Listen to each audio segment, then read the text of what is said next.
All right, welcome back to the show. I'm joined again by my friend Nick Bright from Bright on Buddhism. Nick, it's good to have you back. Yeah, this is kind of our first time. We were just talking, catching up since I came back from kind of my own Buddhist journey, and Nick, of course, is going to talk today about a pilgrimage that he was on in Japan.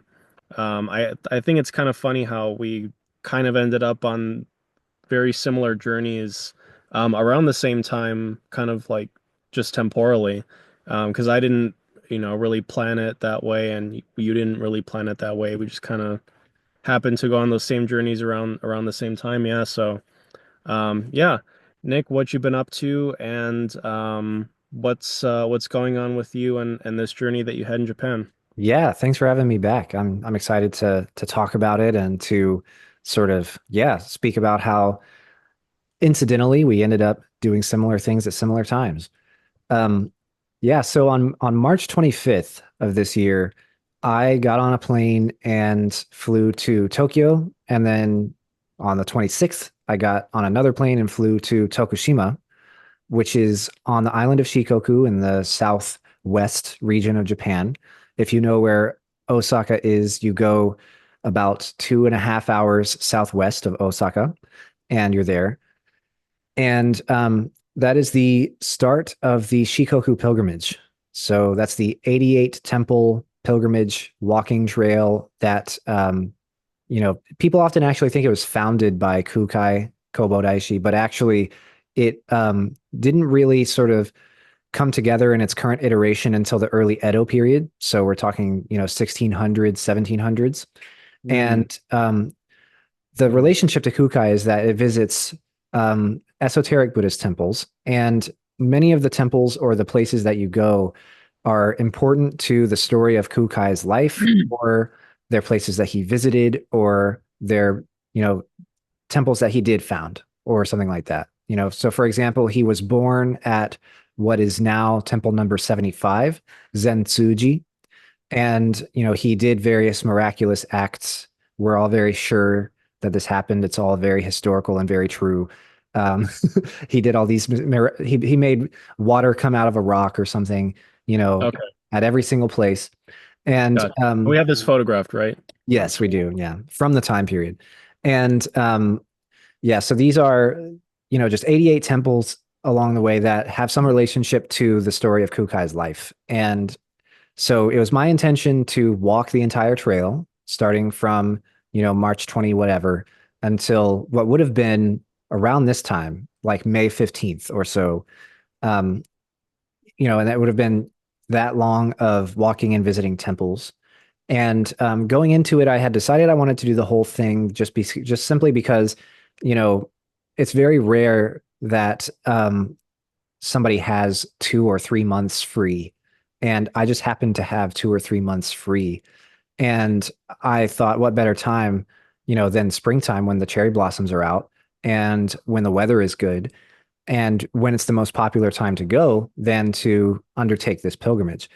Um, so on, I think it was like March 28th or 9th, I started and I went, I walked with carrying everything on my back, walked from temple 1 through 7, and it was a great time. As soon as I got off the planes, I should say, I immediately was like super excited to be back in Japan, to be back on the pilgrimage, to do all this interesting and cool stuff. It was an amazing feeling. The Sure. traveling had like nearly killed me because it's like 10 hours on a plane to Tokyo, and then another 2 hours from Tokyo to Tokushima. And then from the Tokushima airport, it's like an hour to get to where you're staying. And then you stay there. Oh, And the wow. very next day, that's when you start walking. You're still jet Yeah, lagged and everything. I mean, it's a whole gauntlet. But then once I sure. got started, I felt great. I was having a good time. Um, it really sort of it really sort of like hit me in very unexpected ways. Um, and then also hit me in some of the expected ways. So, I expected to sort of feel the sort of exertion of it all, feel the, like how much work I was doing, to walk what on that day 12 miles from 1 through 7 to where I was Wow. staying. Um, but then it Yeah. also hit me like the solitude that I felt in Japan. I met people on the road and I made some friends, even with some Japanese people on the road, and spoke with them and joined them along the way. But Japan is very depopulated, especially in the rural areas. You know, Tokyo is like super crowded and packed in, right? But the rest of Japan is like very, very, very depopulated because younger people are moving out of the rural areas into the cities, and because there's also a declining birth rate, and so fewer and fewer Japanese people are being born every year. And so most of the pilgrimage trail in its current iteration goes through in Tokushima, it goes through neighborhoods and it goes through suburbs of the city of Tokushima. And Mm. it it completely blindsided me how like 70% of the houses that I'm walking past are empty. They're abandoned. And, Wow. there's only signs of habitation at 30% of these houses. And it kind Mm. of drives home why, you see online, sometimes you'll see websites or advertisements or articles that say stuff like, for just 5,000 US dollars, you can get a 4-story house in Japan. And the reason why is because it's abandoned and because it hasn't been renovated in years. And also just simply because there's like such a surplus of housing, especially in the rural areas, because no one wants to be there. And also simply because, you know, the population of people living in those houses is not being replaced. So when somebody dies, their house just sits because the person that inherits it, one, they may not know that they inherited it, and two, they may not want to have it because they live in the city and they have a career in Tokyo or in Kyoto or whatever. So you're Mm. walking past a lot of abandoned houses. Um, and it's suburbs and it's like farmland. So, you're going through very, very empty reaches of Japan, and it's very, very solitary. And it gives you a lot of time to be with yourself, be with the world, and to think. And it's, very gorgeous and it's very wonderful sort of path. But at the same time, it was unexpected. I wasn't mentally or emotionally prepared for the feeling, not of loneliness, not of a negative feeling of being alone and being stuck somewhere, being out in the middle of nowhere. I had internet the whole time. I had Wi-Fi and I was able to, talk with my fiance here in the US and my mom and stuff, keep people updated on what I was doing, where I was going.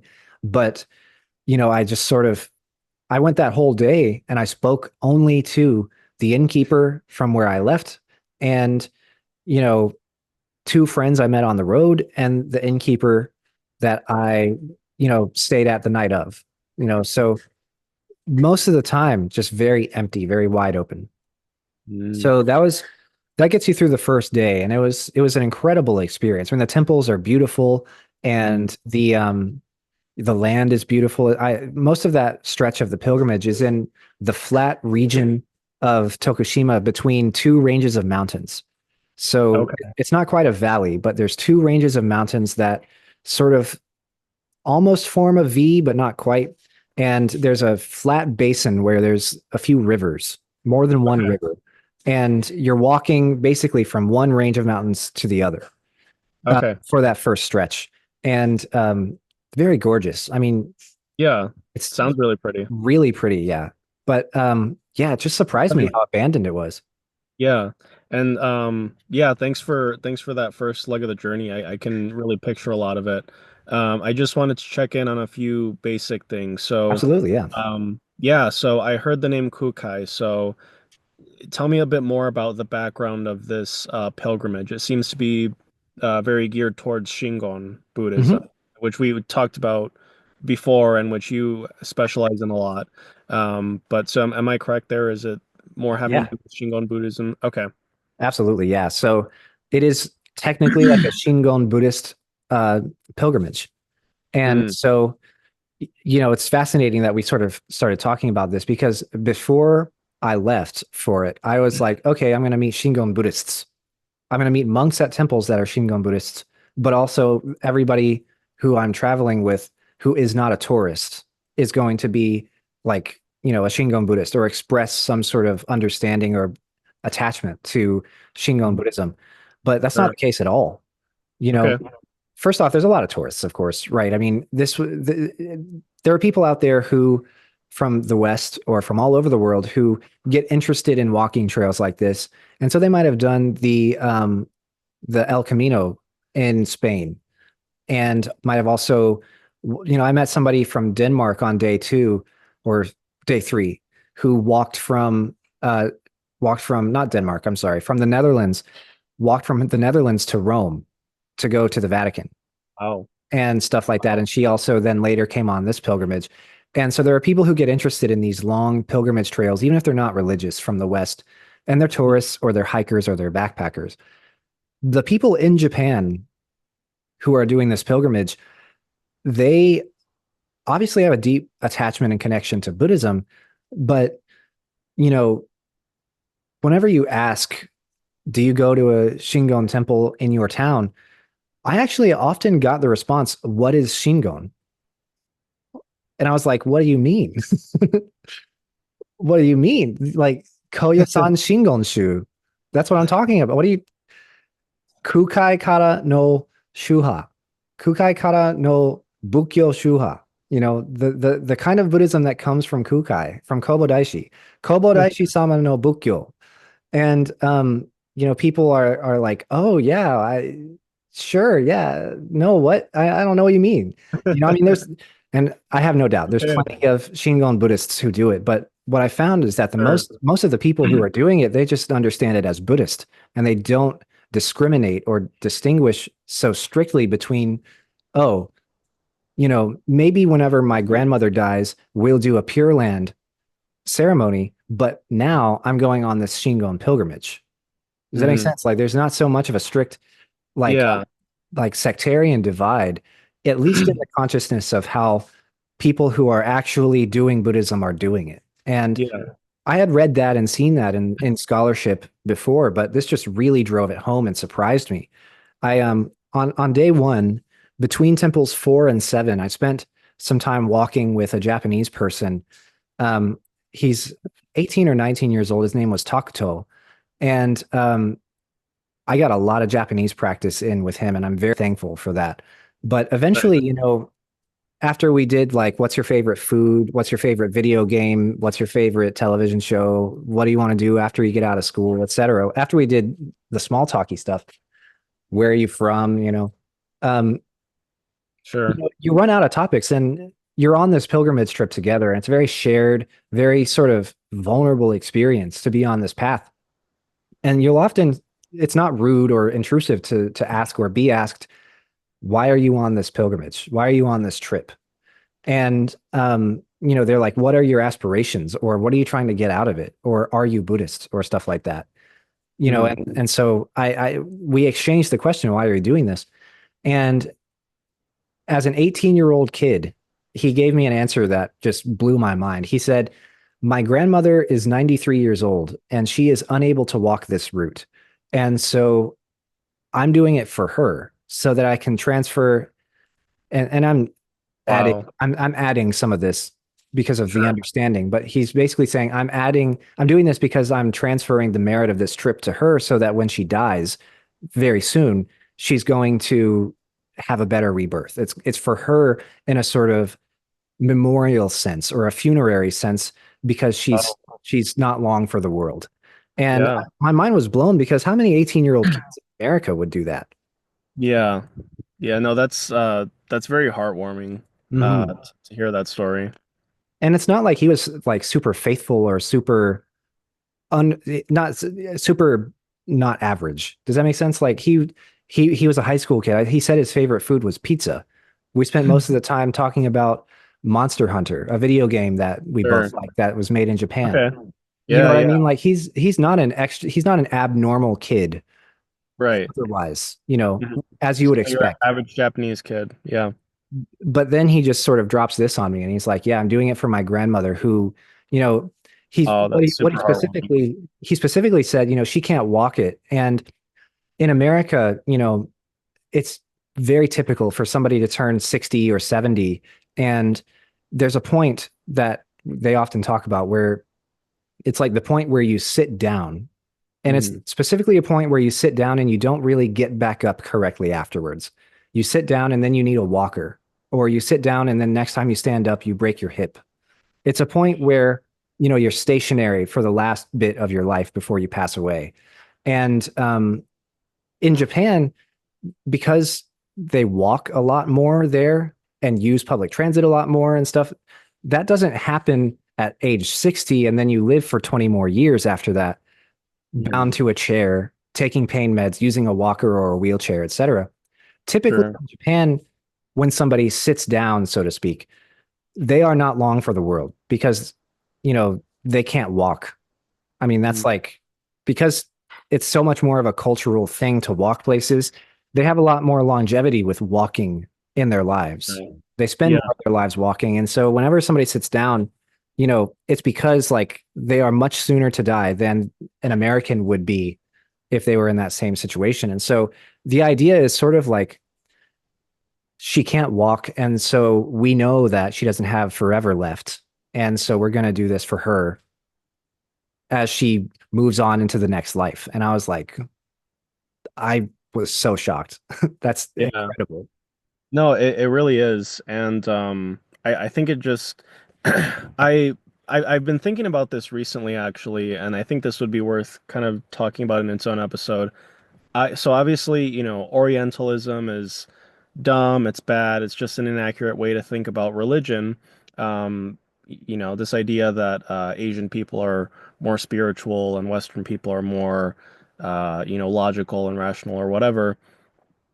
But I do actually think that there's something to that a little bit. I'm not saying, obviously not every single Asian person, obviously not every single uh, Western or, person born in the US or in Europe, but um, I feel like there is some truth to that at a very pre-verbal level and at a level that, I'm not saying everyone is super cognizant of it um, or whatever. But yeah, what do you kind of make of that idea that, maybe Alan Watts is not super totally off base when he's like Asian people are more spiritual and when whatever he's saying. I don't know. I mean, I think that it's mostly just different. Like I'm focusing on something that's like a family ritual um, Mm, that this grandson is doing for his grandmother. mm, But we do in the West, those of us who don't identify strongly with religion will still do some sort of ritual with their family, right? Um, for example, we have a day in our year that is entirely sort of shaped around the act of showing gratitude. And it is a non-religious gratitude in particular. The premise of the holiday itself is non-religious, right? It's not a Christian holiday. It's not a whatever holiday. It's a completely secular holiday whose purpose is twofold: family gathering and giving of gratitude. And that day is Thanksgiving. And so if you are pulled out of your Western context and you're in another context and you look back at that, you would be like, oh yeah, these people are super sort of in tune with their feelings of gratitude, with their feelings of spirituality, with their feelings of connection to their family. And so, what you're doing, the mistake you're making is sort of like magnifying or amplifying sort of the premise of the holiday into this sort of like a fundamental character trait of the people. And sure. it happens actually in both directions, right? We do that with Asian people and Asian people do that with us.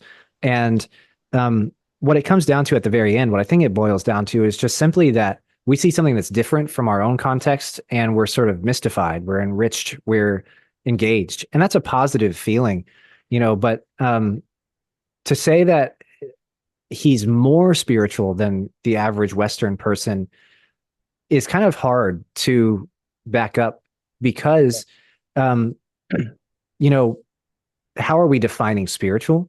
And is this family ritual or is this cultural ritual or is this tradition that's existed for however long, um, religious or not? Is it spiritual or not? Does it count? Is it different than anything that we do? In a lot of ways, it is. I mean, this pilgrimage has been around, even though I mentioned that it hasn't sort of been in its current iteration for very long, only since 1600, which is, by the way, twice the age of the US. you know, not Yeah. very long, we say.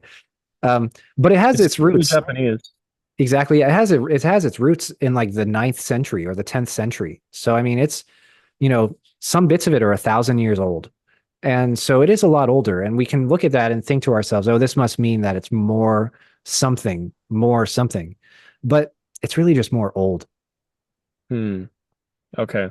Interesting. Yeah. No, that's a good point. And I was kind of thinking as you were saying it, like, let me turn that lens back on my own culture. And let's say, Mm. I don't know, I met a friend who's Catholic and they told me, oh, I'm giving up blah blah blah for Lent and but I'm specifically like I'm making a prayer that, whatever the good deed can go to my grandma or something like that.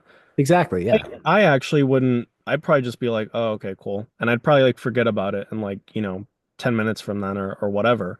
I wouldn't see that as super anything personally. But if that same scenario was presented to an Asian person or to a Japanese person, maybe that might make a huge impression on them. Like, oh, like Americans are very dedicated to Christ or the church or whatever. So, yeah, you're right. Darn it, I'm guilty of Orientalism. I apologize. No, it's totally fine. I mean, that kind of thing, I could see where you were going with it. And I think that there is a little something to it because, like I said, religion, spirituality, culture, tradition, all aside, how many 18-year-olds in the US would do that? How many 18-year-olds would go to a Catholic Yeah, church for their grandmother and make a prayer for the sake of their grandmother? I mean, it's incredible. I think that, you know, what we're seeing, of course, it's not a or to 88 fundamental. different churches and go on. Exactly. Yeah. It's not a How long is characteristic that we can apply to everybody, but it's certainly something that you look at and you're like, wow, that is incredible compared to the place that I'm from. Yeah. How long is the pilgrimage? 88 temples, all in a big circle that you walk around the entire island of Shikoku, and it is 1,200 miles total. Wow. Holy crap. That's Or I'm I feel sorry, I made a mistake. It's 1,200 kilometers, and it is 750 miles. okay. Not as Gotcha. incredible, yeah. Yeah. Well, it's still pretty long, but I guess that's kind of more like North US to South a little bit. Yeah. But still, I mean, that's, you know, one east to west of the US versus Minnesota to Texas is not a trip. It's, it's still a long trip either way. Yeah, man, Japan is big. I forget how big Japan is sometimes People because don't realize this, but if you like took Japan and overlaid it over the US, the northernmost bit would be in Alaska and the southernmost bit would be in San Diego. really. And we're not talking even about Okinawa. Like that's just the four main Okay, islands. wow. Interesting. Wow, that is huge. And then Okinawa, I'm guessing would be somewhere in Mexico then. Yeah, it would be, islands further south in the Pacific or something, right? It would be like far away. But Yeah. um, just the four main islands from the northernmost point of Hokkaido in the north to the southernmost point of Kyushu in the south. It would go all the way from, you know, into Alaska, all the way into even perhaps Baja California. Yeah. Yeah, wow, that's crazy. Uh, one thing I like to do just for fun is like I forget what I think it's called the truesizeof.com and then you can Hmm. just like take a country and kind of like put it inside another country or put it next to another one, just kind of get like a visual scale. Yeah. Uh, Do that with Japan if you're watching this, and you'll see it's huge actually. It's way bigger than people think. gotcha. Okay, cool. Yeah, I'll have to do that after this. Um, but yeah, so I think in terms of your travels, you were somewhere around day 2 or maybe day 3. Um, I think you left off when you were talking to that kid. Yeah, yeah. So I'll pick back up. So first night I stayed at temple number 7, um, which I had a great time. This was a shukubo arrangement, which means it was a place where you stay at the temple itself in the quarters they arrange for you, and it's staffed by temple employees, and you eat temple Okay. food and stuff like that. Um, Nice. Kind of like I guess like historically if you were like an actual traveler, it kind of sound at least in my head I'm thinking of like, oh, we'll give you lodging for a night, we'll give you food, and then exactly. Yeah. Yeah. It's very similar to that. And so that's where I stayed. It's a lot larger and a lot more hotel-like. There's like a lobby and there's floors and rooms and stuff, but like it's still, staffed by the temple. Um, what I really appreciated was the name of the inn itself. So it's a separate business aside from the temple, but it's still like attached to and owned by the temple. And the name of the hotel is Kolmyo Kaikon.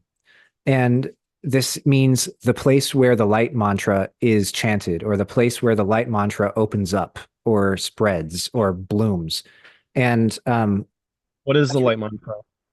the light mantra is a very important mantra in Shingon Buddhism that is usually chanted to sort of to remedy evils in the world.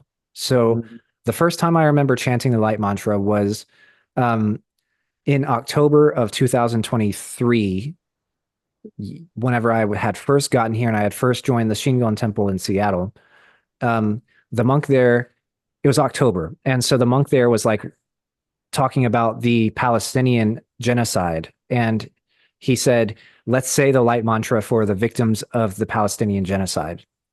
Mhm. And in Japanese, the phrase is On abokyabe rosha no maka bodaramani handoma jinbara harabari taya And that's Mhm. a sort of Japanization of an original Sanskrit prayer.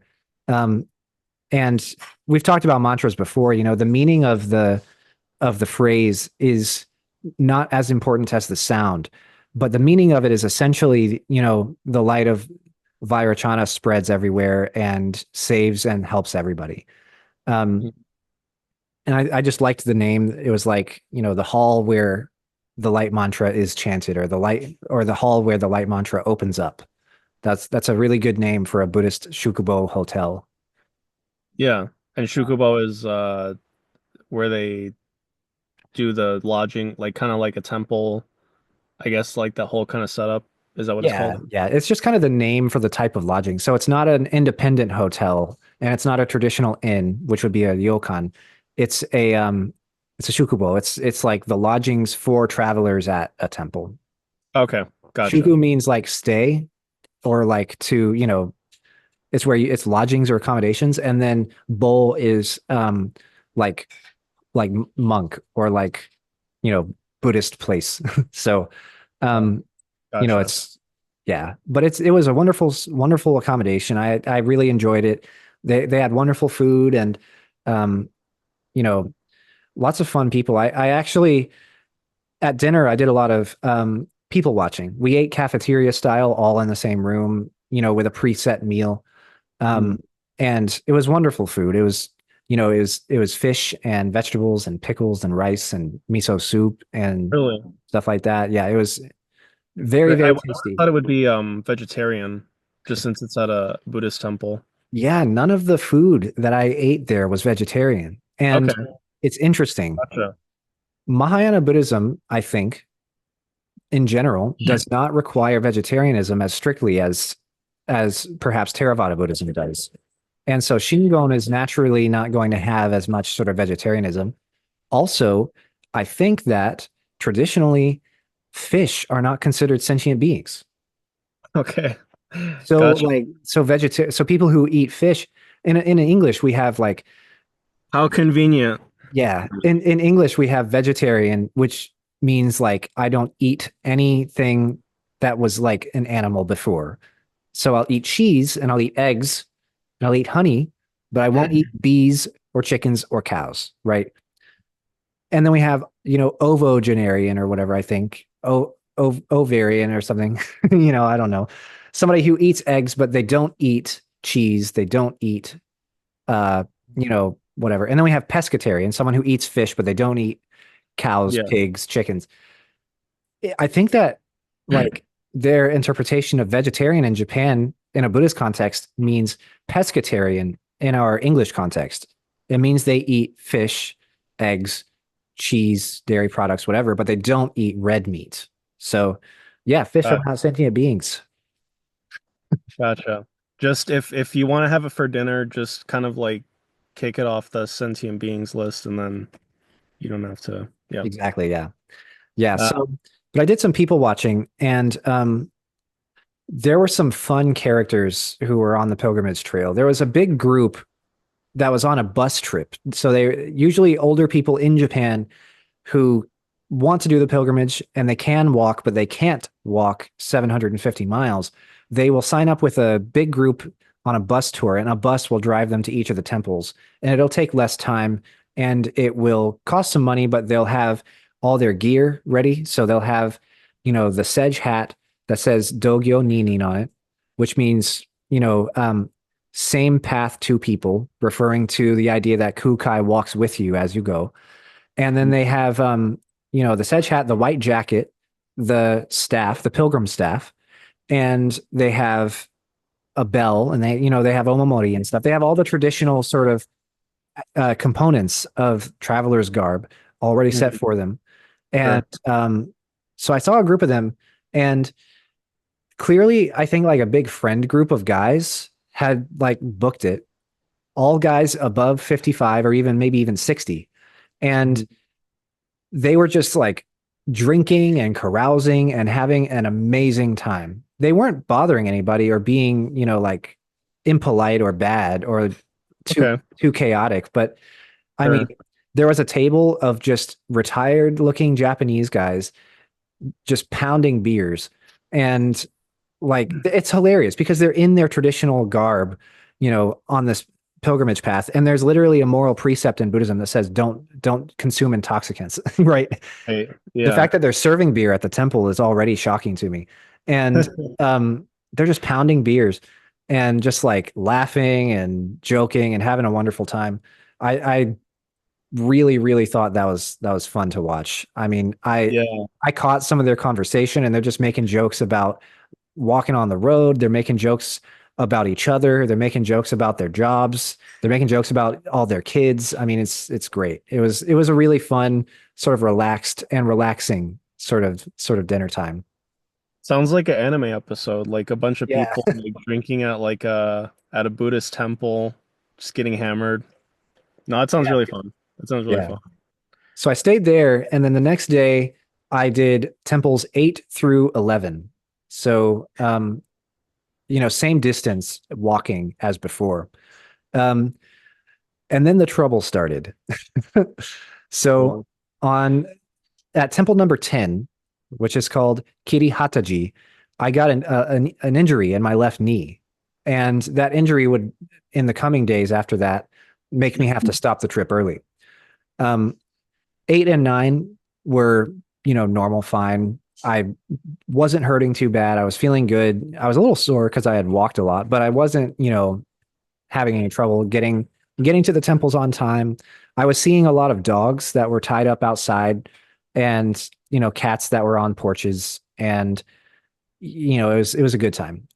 Temple number 10, Kiri Hataji, is at the top of a 2 kilometer hill. And at the top of that 2 kilometer hill, there's also 333 stone stairs.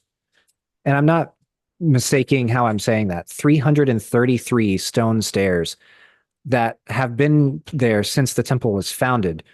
And so they're nice and worn and they're very steep and stuff. And that is probably the first huge sort of barrier that a traveler sort of has to deal with, is because no matter how much you've trained or prepared for this, the human body just simply can't handle that. You know what I mean? So I made it to the top okay. I was exhausted and sweaty, but I made it just fine. But then coming down um, on the stone stairs, my knee just gave out from fatigue and it twisted in a weird way. And what I think happened was a minor sort of tear or a minor sort of straining of the LCL, the lateral cruciate ligament, the outside tendon that holds your leg bones together at the knee, and hurt real bad.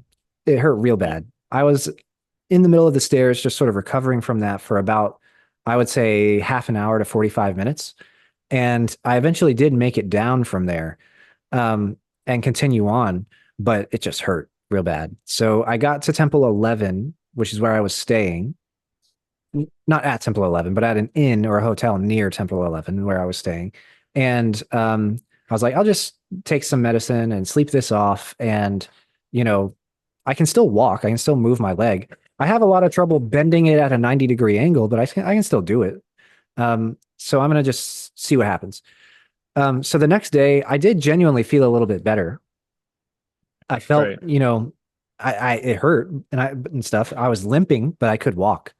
And so I was like, all right, I'm going to go. I'm going to make it from, temples number 13 through 16. Hmm.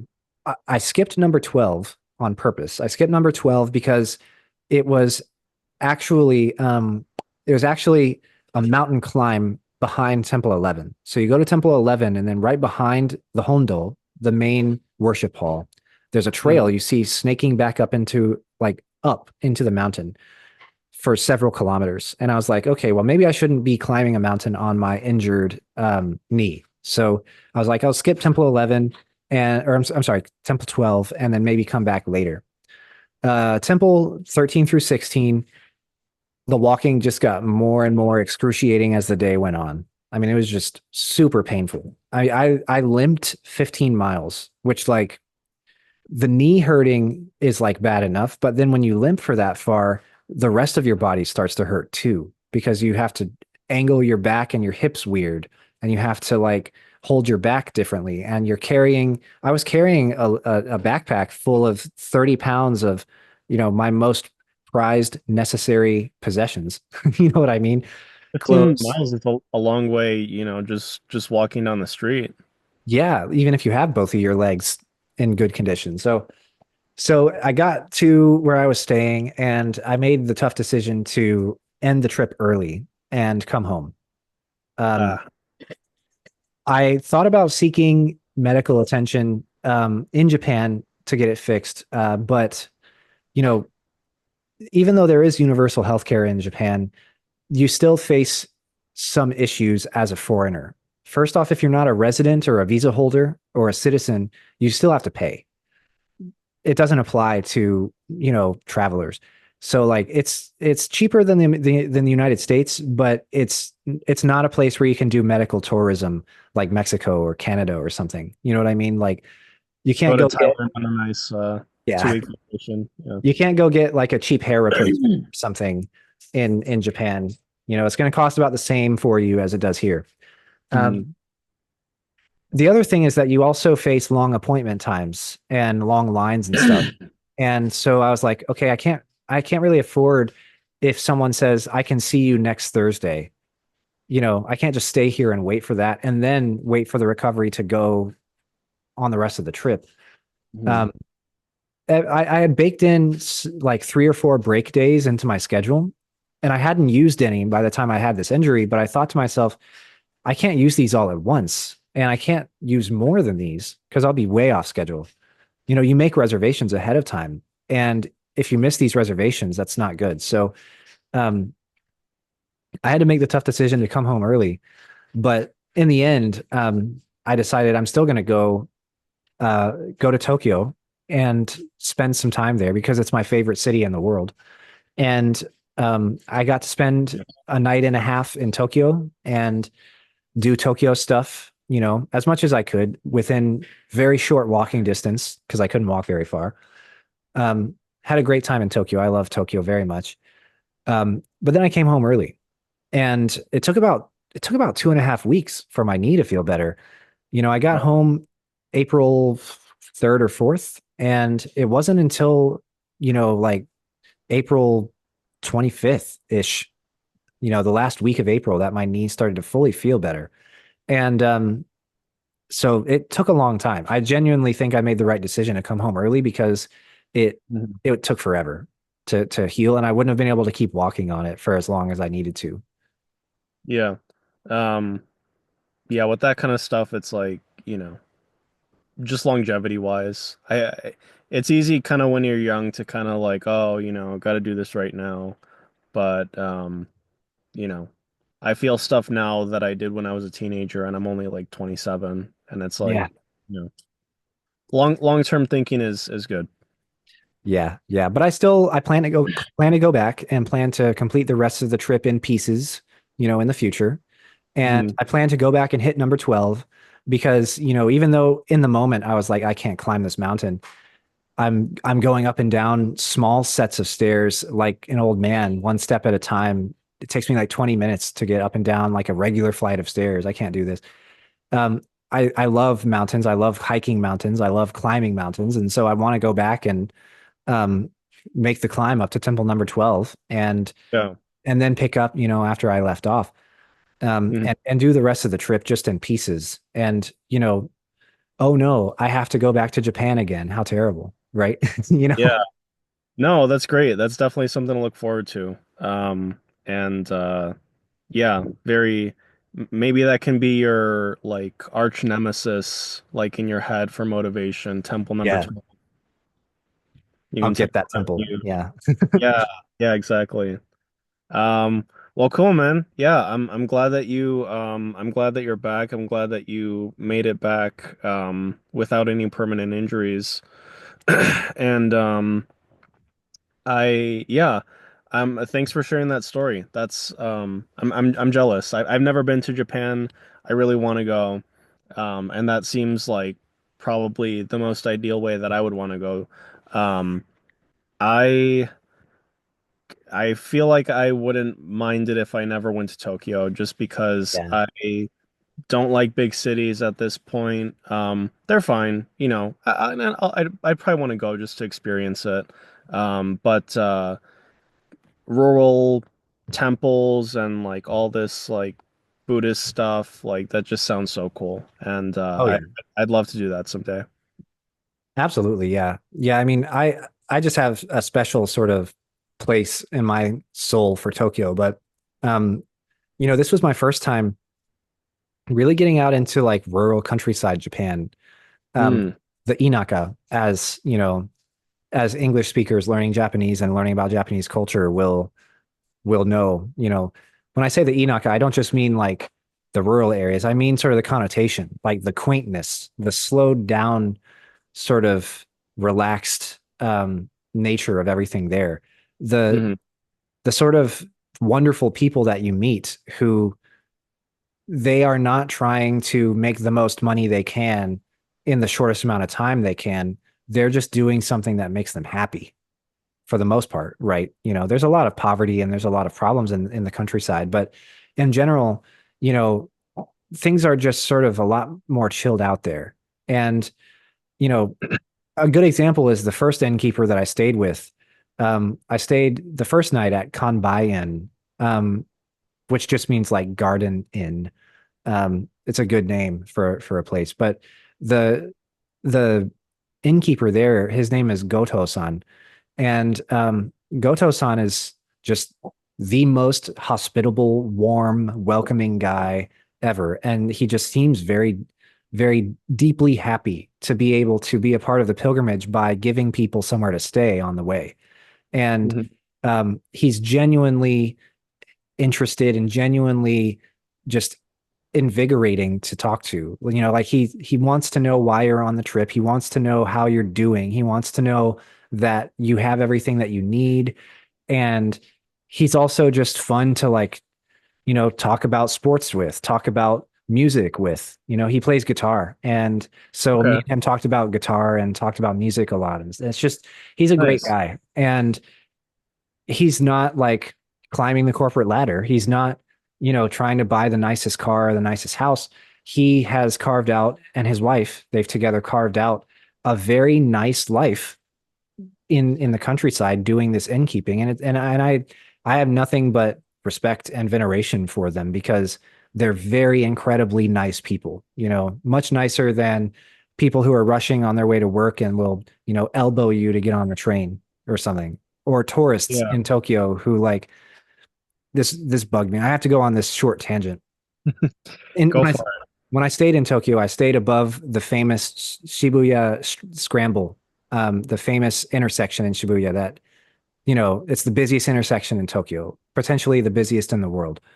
And so to get anywhere that I needed to go in Tokyo it. for food or for whatever sites or activities I wanted to do, I had to use that crossing. Like Mm, that was a place I had to walk through. It wasn't, a tourist destination for me. I had been there before. I just needed to go through it to get from A to B. But mm, because it's such a famous thing, now it's so crowded with influencers, social media influencers who are standing in at the corners or even in the intersection. And they're not like crossing it. It's like rush hour. And people who are actually going places are going through this intersection, but they've got their phone on selfie sticks and they're just like, Shibuya, uh, just filming themselves. And it's like, uh, get out of my way. yeah, Go home. I don't want you to be on this intersection if you're not trying to go somewhere, I mean, it's just ridiculous. Um, sure. there's a complete lack of self-awareness, like I can't be the first person to tell you that you take up space on Earth. Yeah, And there's a finite amount of space here. So right. use it wisely. You know what I mean? Yeah.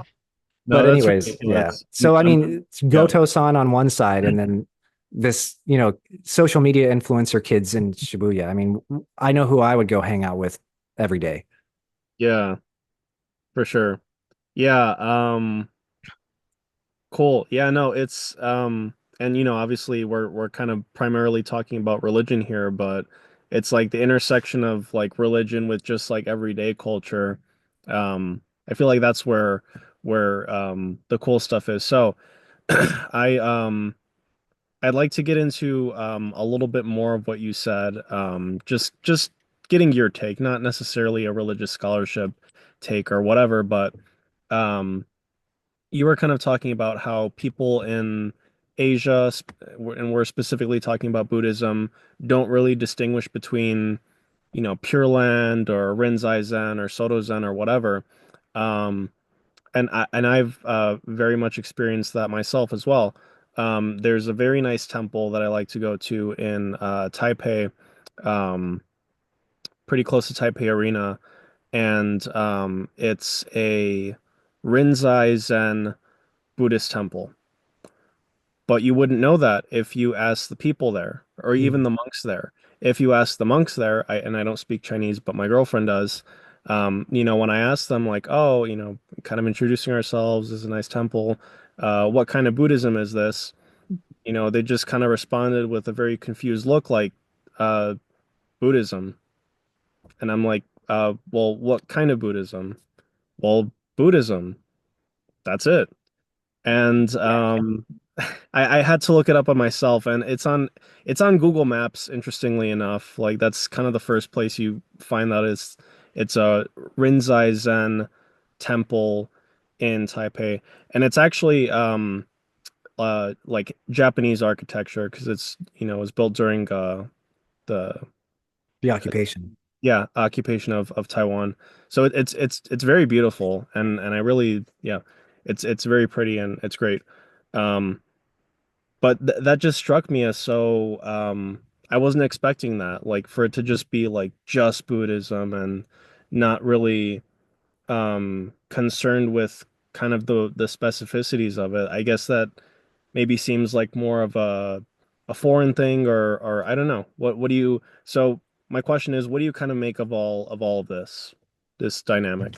Yeah, that's a good question. Yeah, a lot of scholars have trod this ground and they tried to sort of understand this and sort of diagnose this. And so the answer I give comes from them. It comes from people like Ian Reader. He's a very famous scholar who deals with modern lived religion in Japan. Um, and so what it comes down to is like I think it's twofold. So one layer of it is in the West, we are very concerned with the different denominations of our Christianity. I'm not Christian, but a lot of people are, and they are very concerned with the denominations because um, those denominations are born out of conflict in history. So, Mm. the distinction between Catholic and Protestant is born out of the conflict of the Reformation. And then within Protestantism, there have been further schisms that have led to Lutheranism, Anglicanism, Methodism, I guess, Calvinism, all of these different sort of divisions or ways to break up Christians according to different doctrines. And it's specifically born out of a disagreement with another doctrine. Mm. The story of Buddhism's sectarian division is not like that at all. There's not these grand conflicts that lead to schisms in the community. There's not these grand conflicts that lead to reformations or anything like that. Mm. Sometimes people have equated what they were doing to stuff like that. Like in the modern era, in the 18 and 1900s, there were thinkers in Japan who were Buddhist thinkers who said, I'm going to try and do a reformation of Pure Land Buddhism. But they were already aware of the Catholic Reformation, the Protestant Reformation. So that's like a whole, they're trying to invoke that baggage to give what they're doing extra gravitas. So it's Mm. not actually organically a reformation. They're trying to force it into being one. Um, but all in all, it's not these disagreements. Instead, what happens is different practitioners will emphasize different doctrines or different truths or different ideas in their understanding of Buddhism, such as Shakyamuni is great, but Amida is the one who's really got your back. That's Pure Mm. Land, right? Shakyamuni is great, but he's only an emanation of Vairocana. That's Shingon, right? So it's just emphasis rather than those people are wrong and I'm right. Mhm. The other layer of it is that we are looking at it academically. And when you look at Christianity academically, all you see are names and dates of schisms, of denominations, of breaks with churches, and Mhm. and that's not a bad thing. I mean, that's just how it is. You're studying this historically, culturally, you're studying the history of the idea of Christianity, the ideas in Christianity. And so naturally you do the same to Buddhism. You're studying the history of ideas and thinkers in Buddhism. You're not actually studying lived Buddhism. You're not studying Buddhists who visited temples, but they were farmers or they were artisans or merchants, right? So most people in Japan and in China, in East Asia in general, who identify with Buddhism, they're not looking at it academically like people who are interested in it from the West are looking at it. And so they don't see all of this sectarian history and drama that is there. They don't Mhm. see these classifications that we are anxious to put onto it because it's put onto Christianity. Mhm. So they don't get that. I mean, they get it. They would get it if you explained it to them, but they don't feel that. They don't live that way. And so Yeah. I think that's the reason why, it's so mushy is because there's not these very strict conflicts in history where we point to, I'm Christian, but this is when Lutheranism became the thing. You know, Mhm.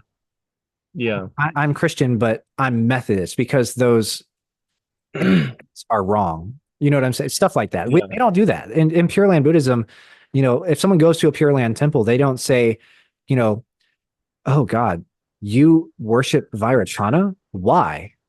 You know what I'm saying? Like, they don't judge you. They don't treat you like that, right? They're all Yeah. Buddhas because anybody can be a Buddha. There's not just one God, you know. Yeah. Anybody can be a Buddha or a Bodhisattva. So it's like no one is wrong for practicing emphasizing one over the other.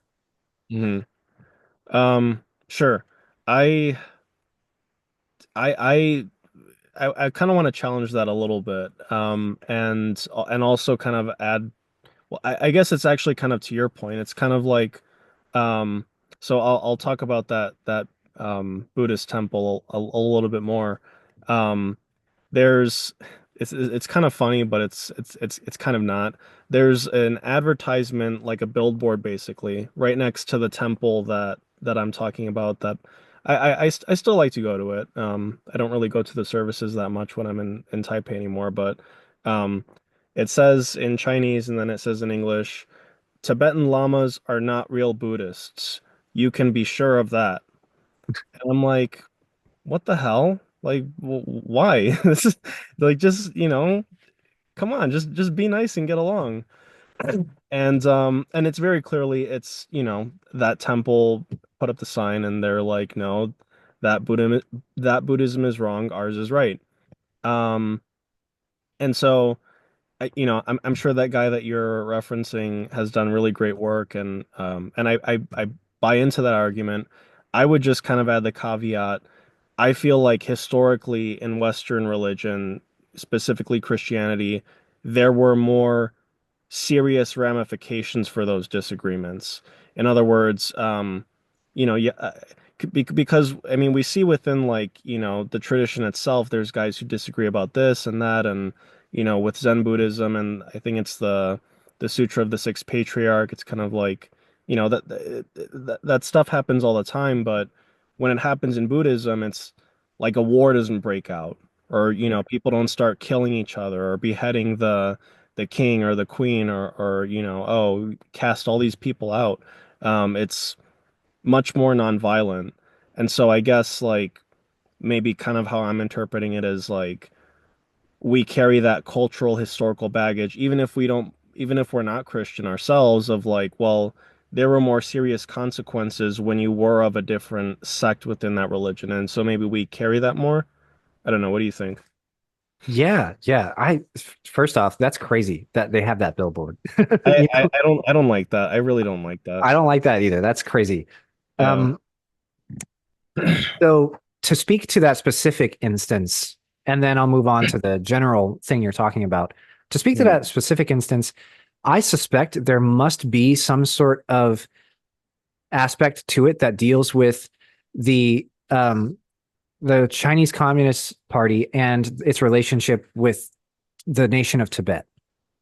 They Yeah. could be saying that, and this is historically true, that the CCP has installed uh, CCP friendly agents or CCP friendly figures into the ecumenical structure of Tibetan Buddhism after they have conquered it, right? So you have a lot of Tibetan lamas that are not interested in the sovereignty of Tibet, in the sovereignty of Tibetan Buddhism.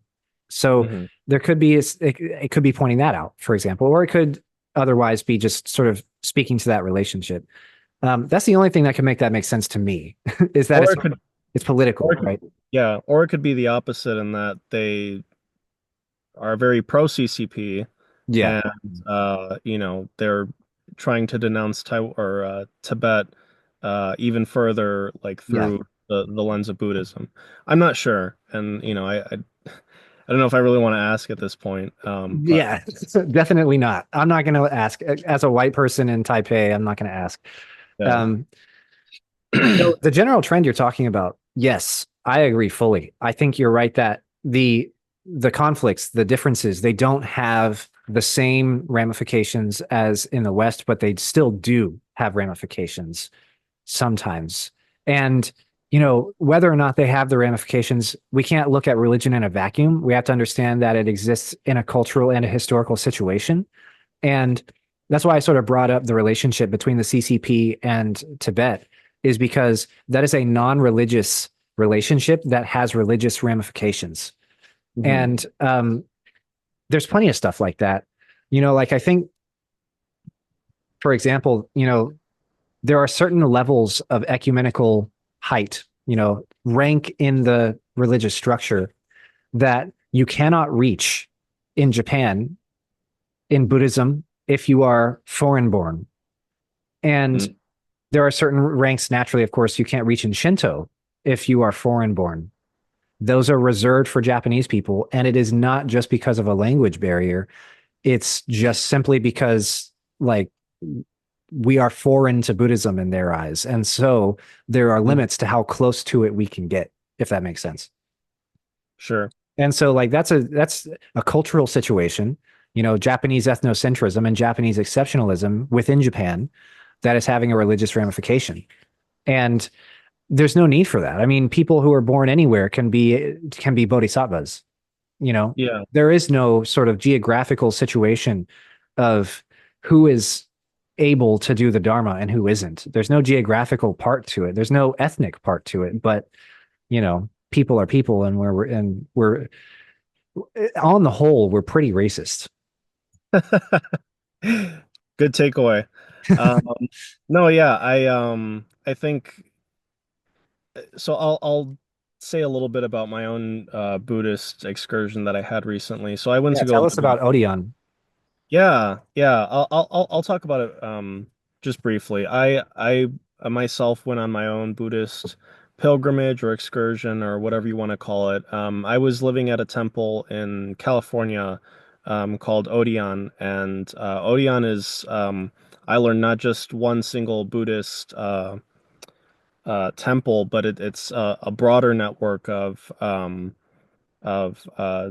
Tibetan Buddhist lineage. I forget exactly which one, but it's not the one that the Dalai Lama practices. I think it's Nyingma. Nyingma, yeah, thank you. It's Nyingma Buddhism, which is the oldest traditional school of Tibetan Buddhism of the four schools, and that's actually historically valid as well. It's Yes. not just, Mhm. them saying like, oh, we're the original ones. It's actually historically true. And yeah, Odeon, it's not enough to say that it's beautiful, it's magical. It is like walking into like another world. Like it's incredible. I so much so that, they're a closed community. They're not open to the public. But I very much hope that one day they are. So, in that hope, I won't say too much about it because I hope that one day people can see it for themselves and just take it all in. It is breathtaking. It's gorgeous there. Um, however, yeah, I liked it. I enjoyed it. Um, the biggest takeaway I got was, you know, Buddhists are people too. There are many people I like there. There are many people who I believe I made genuine friends with. And there were some people I just didn't get along with. And it just didn't end up working out. And yeah, for all of our um, differences, I think that, you know, again, just to summarize my experience very quickly, um, community is not easy no matter where or who you are, right? You can go to a very Buddhist, remote, organic farm in the middle of nowhere, and um, it's very rewarding in its own way, but um, community is very challenging. And yeah, anyway, I won't ramble too much about it, but yeah, I it was challenging, it was rewarding, and it's very beautiful. Well, that's wonderful. It sounds like it was positive for the most part, even if it didn't work out in the long run. Yeah, And I think that you're right that community is challenging. It sort of calls upon you to work to put in a lot of work on it up front, but then it pays you back really well. And it sounds like, in some sense it did pay you back in kind with the work and the effort that you put towards it. And so I'm glad to hear that you don't regard it now as having been an all bad experience. yeah. No, no, definitely. Yeah, it's yeah, I mean that's kind of the story of you know, of humanity, right? And my friend who I'm kind of part of another sangha with, he says, one day I hope we can have a global sangha, and I very much feel the same way. Not necessarily, that doesn't mean everyone has to be Buddhist. I'm just saying, that we can kind of all have this global community, but it's hard. Mhm. It's very hard. It's very challenging, and at kind of every level, um, yeah, it's challenging, and um, but I mean that's what makes us uniquely human is our ability to live and to thrive and to find beauty in community. Absolutely. Yeah. And it's necessary that we do so, right? I mean, I think that fundamental to the vision of Buddhism, to the vision of the Buddha himself, is a global community, right? Obviously, it's a global sangha that he's into, but like a global community where everybody practices compassion and everybody takes care of each other, right? And so, yeah, I'm with you there. I'm all in on a global community. Yeah. Yeah, me too. All right, well, I have one more thing actually, kind of on this note of community and, you know, global civilization and stuff.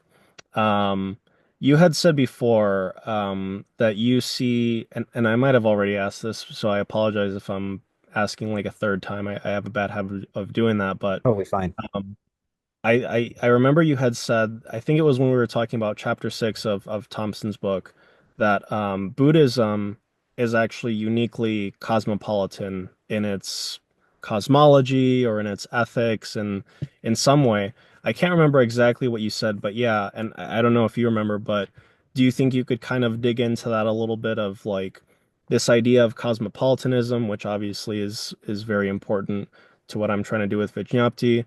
And also, yeah, the idea that, maybe Buddhism is already very cosmopolitanism in some kind of intrinsic way.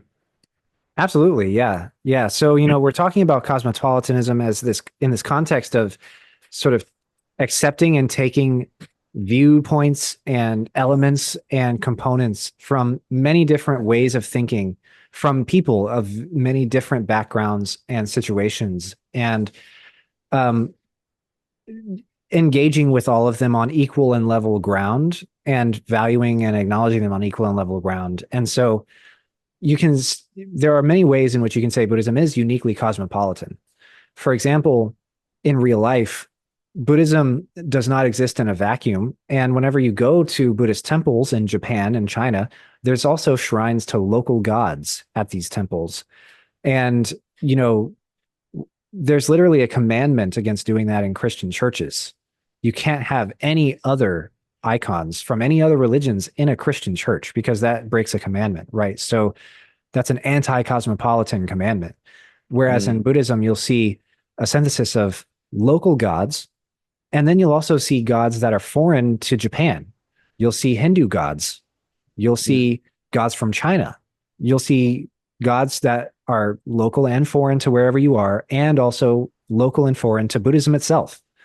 And so the cosmology itself has lots of cosmopolitanism. Brahma and Indra from Hinduism are both in the Buddhist cosmology. And so that's super fascinating. And, right. there's Shinto gods that are in the cosmology in Japanese Buddhism, and there's Chinese gods, Taoist gods, Confucian gods in the cosmology and the pantheon of Chinese and Japanese and Korean Buddhism. So, that's already sort of incredible. Mm, Um, but then also, so that's the cosmology, that's lived Buddhism, that's the pantheon of who people actually worship on a day-to-day basis. And mm, it's possible that someone out there might just say, oh, yeah, well, there's a historical reason for that. Not really a religious reason, not really a reason that's related to Buddhism itself. But then I could respond to that and say, no, that's wrong. Actually, you know, Buddhism regards every single sentient being in all of reality as being on the path, whether they know it or not. They're at a stage, some stage could be a very high or very, a very high stage or a very, very basic, very low stage, but they are on the path. Every sentient being is accounted for in the Buddhist cosmology. All of reality, it includes all animals, all people, all hungry ghosts, all demons, all gods, all spirits. It includes every single one. They are in samsara. All of this is samsara. mm, And, I don't want to knock on Christianity too hard, but it's an easy comparison because whoever's watching this will likely be familiar with it. Christianity just deals with Christians and just everybody else is wrong. You know, like there yep. is no universality to it in the sense that, if you are in the out group, then, you know, screw you. I mean, Yeah. not, I don't want to be that mean about it. If you're a sinner, they there are doctrines of compassion towards sinners. But what I mean Sure. specifically is like all the great stuff about God only applies if you believe in him, if you Hmm. are already buying in. But Yeah. all the great stuff about the Buddha, about Buddhism, applies according to Buddhism, of course. We're just talking about what Buddhism says of itself about its Mhm. own truths. But all of the great stuff of it applies whether you even know the Buddha exists or not, whether you know the Dharma exists or not. It is Mhm. purported to be capital T truth in the sense that the Buddha did not make up anything he ever said. He just discovered it and then transmitted it to people and showed them how they could discover it themselves. Mhm. And so, in that sense, it is purported to be not something you have to buy into, not something you have to make a choice to be a part of, not something you have to make a choice to be subject to, but something that is the case. And, you can get on board and make your situation better because it is the case, or you can sort of refuse or not know and be swimming around and not know that you're in the water. And so there's nothing morally wrong with swimming around and not knowing you're in the water, but you are in the water and it's better that you know. You know what I mean? So Yeah. in that because of that universality, how could it not be cosmopolitan? Even Mhm. because of what makes a bodhisattva, even the Pope who just died could be considered a bodhisattva. Now, the Mhm. Pope himself would never say that. And, I apologize in advance to you if you get angry Catholics in your comments about this, but the Pope himself could be considered a bodhisattva because he practices universal compassion. And that's all that you need in order to be a bodhisattva. Mhm. You don't need to believe in the Buddha and then also be an ordained monk and then also do your career as a cardinal and then also have your own diocese and then your own archdiocese. You don't have to do any of that stuff. You just Sure. have to be compassionate. And that's how you ascend to the level of Buddhism's equivalent of sainthood in Buddhism. So your identity as Christian or Buddhist doesn't matter as much as are you a good person? So in that way, the Pope, Mother Teresa, Alexei Navalny, all bodhisattvas. I mentioned this before. My own Buddhist monk in Seattle, he said whenever Alexei Navalny died, he said he had a bodhisattva spirit and he was a fully realized bodhisattva when he passed away. He Mhm. he knew about Buddhism, I'm sure, but he didn't practice. He wasn't associated with a temple, right? So, he's an example of somebody who's on the path and has advanced on the path, but he doesn't buy in like I see that you sometimes have to do in Christianity. Mhm. Gotcha. Yeah. No, thanks for that. So one of the things I guess that I'm thinking now is like, so we talked a little bit about ethics, we talked about kind of historical development, I guess, and this is me just, having finished reading The Three Body Problem. Um, so if you look at the etymology of cosmopolitanism, it's essentially a citizen of the world, but obviously the root cosmos means or refers to the universe. Mm-hmm. Back in the day, Greek people thought that, I don't know, Alexandria and Athens and, whatever other city states there were, that was the entire universe, that was the entirety of the cosmos. Um, but and you referred to Christianity. Well, and this isn't, it's just what it is. The Christian cosmos is fairly limited. I mean, it's limited, at least in the Bible, pretty much to the Levant, Northern Africa, Rome and kind of whatever extends slightly farther beyond that. But in Buddhism, we're talking about realms upon universes, and all of the beings are, most of them at least, I guess not plants and fish, I suppose, but um, most of those beings are regarded as sentient. And so it's kind of like, well, we're not just talking about all people, we're not just talking about uh, um, you know, all Earth beings, but all beings throughout the universe are regarded in this cosmopolitan uh, ethic. And, you know, I'm not trying to make this, more than it is, but I do very much see Buddhism as like actually walking its talk when it's, about, universal love and universal understanding. it very much includes that directly in its cosmology. Um, yeah, I guess that's it. No, I agree. I agree completely. And he had Evan Thompson has a whole chapter on why he is, you know, tired of hearing about Buddhist exceptionalism. And we talked about that chapter, and I said what I said about that chapter back then. But there's just cases where it doesn't match up to say that Buddhist exceptionalism is completely unfounded. There's certain places where it is absolutely exceptional in world religions. And that's not to say that others aren't. Christianity is exceptional in its own way. Islam is exceptional in its own way. I could go through the whole list. I mean, Hmm. everybody has some sort of exceptional component to what they're up to. And Buddhism is no different, right? Because you can just say, like, you know, well, Buddhism's not exceptional because they preach compassion and so did Jesus. So therefore, Buddhism's not unique at all. It's like, Hmm. okay, yeah, it did. But like there is way more to it than that. Yeah, you know, yeah. I think that it's unfair to say that Buddhism is not exceptional in its own way. Hmm. Yeah, no, I think so too.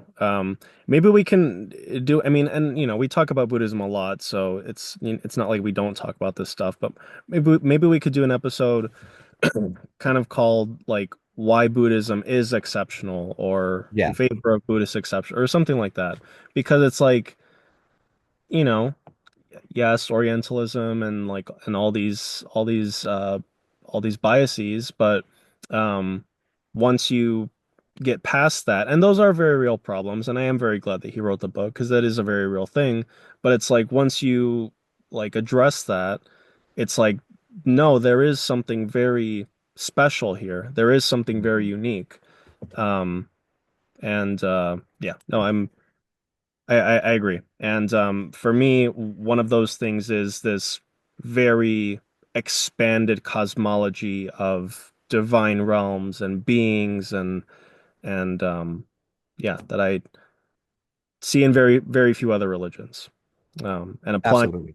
yeah, and applying cosmopolitanism to that or looking at it through that lens, I think uh is very interesting. Yeah, I agree completely.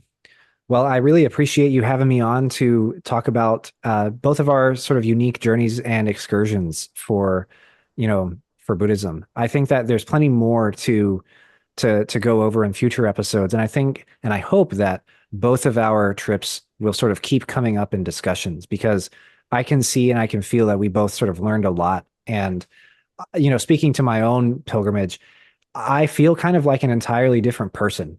And there's ways that I can, and there's also ways that I cannot express that in words because I sort of just, I mean, like I say, I feel like a different person. I didn't even do the whole thing, right? So, it's fascinating. And I'm sure that, there's aspects of your trip that very much changed you fundamentally. And I can't wait to pick those out as they come up in the future. Yeah. Yeah, no, that'd be great. And yeah, I'm looking forward to having you on in the future and in the years to come with, each new leg of the journey. It'll be Absolutely. Yeah. a lot of fun to discuss. All right. Well, that concludes the episode, Nick. It was great having you on and hope to have you on again soon. Yes, it was great being on. Thanks for having me. And I hope to see you soon. All right. Take care. Bye guys. Thank you.